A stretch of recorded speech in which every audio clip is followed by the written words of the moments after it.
Mainit na usapin na naman dito sa mundo ng crypto ang tumama kay XRP ngayon pong June 2025. Ayon po sa bagong ulat ay may isang kontrobersyal na teorya ang lumalabas na posibleng bilhin raw ng gobyerno ng Amerika ang halos 37 billion na XRP mula sa escrow account ni Ripple.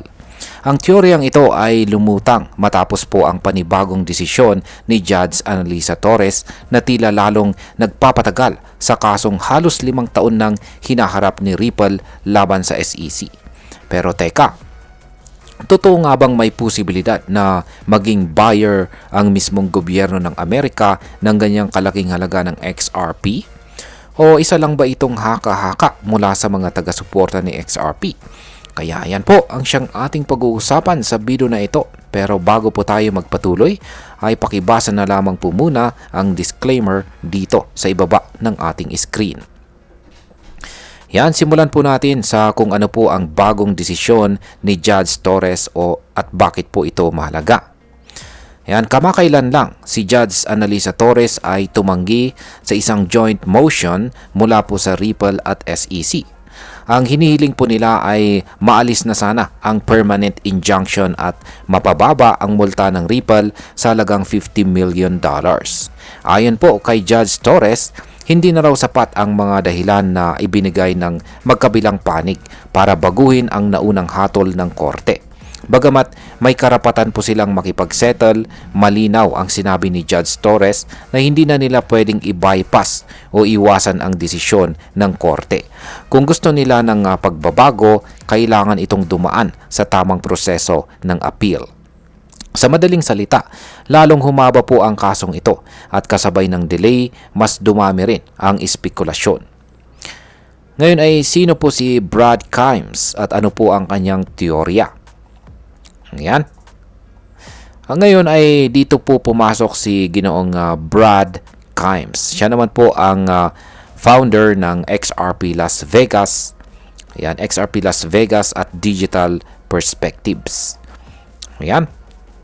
Ayon sa kanya, ang desisyon ni Judge Torres ay tila isang setup para maipwesto ang gobyerno ng Amerika bilang posibleng buyer ng XRP na nasa escrow ni Ripple. Ang tinutukoy po niya ay yung 37 billion XRP na kasalukuyang nakalock at hindi pa napapalabas sa market. Sabi ni Ginong Kimes, maaaring gamitin ito ng gobyerno para gumawa ng isang national altcoin reserve, parang stockpile ng cryptocurrency na pagmamay-ari ng estado or state. Ika nga niya, goodbye XRP escrow. Yan. Dahil posibleng mawala na ito sa kamay ni Ripple kung mangyari ang kanyang sinasabi. Ngayon, ano po ang kahulugan ng escrow at gaano po kalaki ang XRP na nasa escrow ni Ripple? Para sa mga hindi pa pamilyar, ang escrow ay isang uri ng mekanismo or mechanism kung saan ang malaking bilang ng coin ay nakalak. Ayan, nakalak para hindi ito basta-basta ibenta o ilabas sa market. Para kay Ripple, ito ay kanilang paraan para patunayan na hindi po nila agad-agad binobomba ang market ni XRP na pwede pong magdulot ng pagbaba ng presyo. Sa kasalukuyan ay tinatayang 37 billion XRP ang hawak ng Ripple sa escrow. Para lang magkaroon tayo ng ideya, ang halaga po niyan ay nasa $100 billion or higit pa. Depende po sa market price. Kaya kung totoo ngang bibili ang gobyerno ng Amerika ng ganito kalaking halaga, ito ay isa sa pinakamalaking crypto acquisition sa kasaysayan. Ngayon ay may interest ba talaga ang gobyerno ng Amerika kay XRP? Ayan, ito po yung talagang matinding tanong dito kung totoo ba na interesado ang US government sa pagbili ng XRP.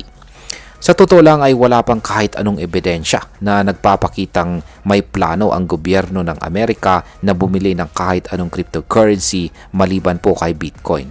Kaya para sa maraming analyst ay isa lamang itong malakas na haka-haka.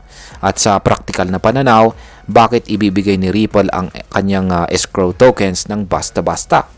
Lalo na kung iniisip mong libre lang o walang kapalit. Tila malabong mangyari ito, lalo na't kasalukuyang nakikipaglaban si Ripple para sa diskwento or discount sa kanyang multang $75 million. Pero ang halaga ng escrow ay nasa higit $100 billion.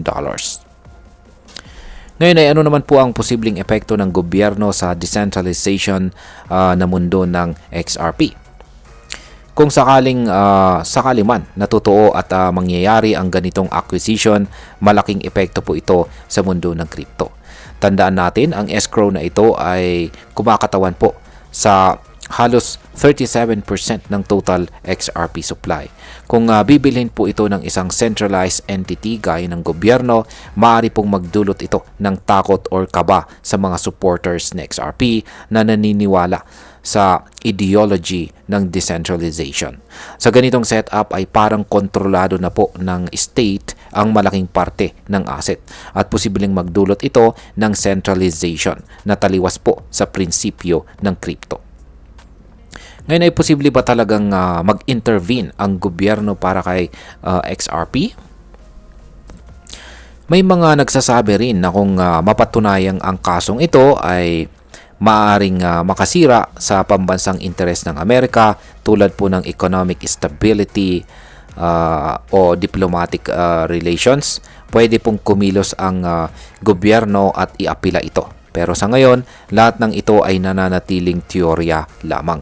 Wala pa pong malinaw na hakbang mula sa White House, sa Department of Treasury o sa Federal Reserve na nagpapakitang gusto nilang kunin ang XRP. Maliban na lamang kung may bigla ang pagbabago sa polisiya o security strategy ng bansa. Ngayon ay pag-usapan naman po natin ang posibleng epekto nito para sa atin bilang mga Pinoy crypto traders at investors. Yan, bilang mga Pinoy crypto trader o investor, dapat po tayo maging maingat sa mga ganitong balita.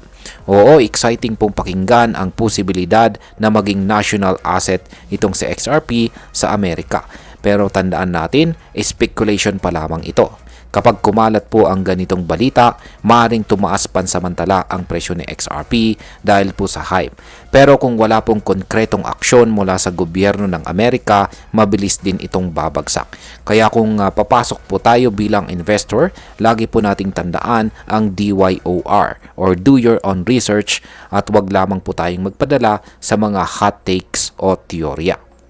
At bilang panghuli, ang masasabi ko naman tungkol dito ay para sa akin, ang ideya na ang gobyerno ng Amerika ay bibilhin itong si XRP mula sa escrow ay isang malakas at mapangahas na teorya. Maaring may bahid po ng katotohanan, maaring may bahid po ng katotohanan ito sa hinaharap, pero sa ngayon ay kulang pa sa ebidensya at mukhang hindi po ito realistic. Ang mas mahalagang tanong ngayon ay ito. Ano ang magiging final decision ng korte sa kaso ni Ripple? Dahil mas malaki ang epekto nito sa presyo ni XRP at sa future ng buong crypto space. Kaya kung ikaw ay hodler or holder ng XRP, manatili pong updated, maging mahinahon at iwasan ang panic buying o selling dahil lang sa isang viral na spekulasyon. At ayan, hanggang dito na lamang po tayo sa video na ito mga ka-crypto. Marami pong salamat sa panunood. Ingat po tayo lagi at God bless po sa ating lahat.